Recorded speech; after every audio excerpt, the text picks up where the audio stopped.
Jonathan Lemire, I want to bring you in on Dr. Fauci specifically, and I take that as a bombshell, frankly, from Jonathan Swan, that there is no scenario where a clash between Donald Trump and his advisors and the healthcare professionals that, frankly, all Americans look to. I think people that like the president may watch the Corona briefings to see his face. I think everybody else is watching to hear what Dr. Fauci has to say. He felt emboldened enough to make some comments over the weekend that turned heads, that, you know, he said in an interview, what am I supposed to do, jump and push him down when he's uttering falsehoods? But just take me inside the White House view on Fauci.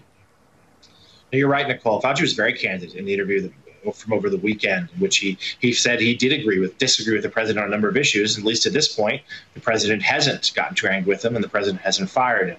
We'll see if that changes at some point.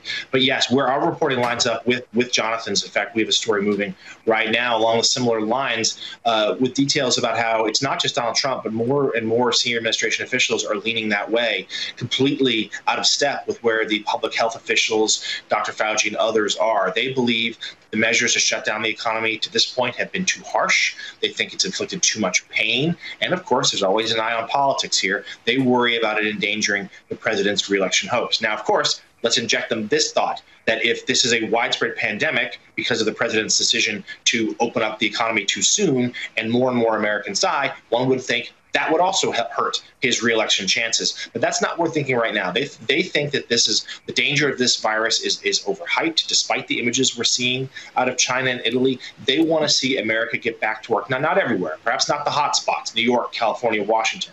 Those perhaps will probably likely stay down and will follow the lead of their respective states' governors. But parts of the country that are not as affected, at least not yet, would be allowed to at least have some reopening.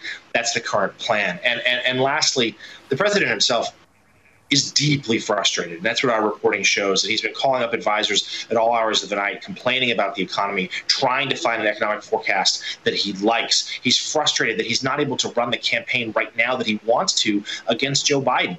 They had thought they could really unload their financial advantage to go after Biden and try to define him now early in the campaign, like Obama did to Romney in 2012, and Biden wouldn't be able to play catch up. And of course, he misses his rallies. He misses the road. And that's why, despite a number of senior aides telling him he should not be appearing at the briefing every day, he insists that he will.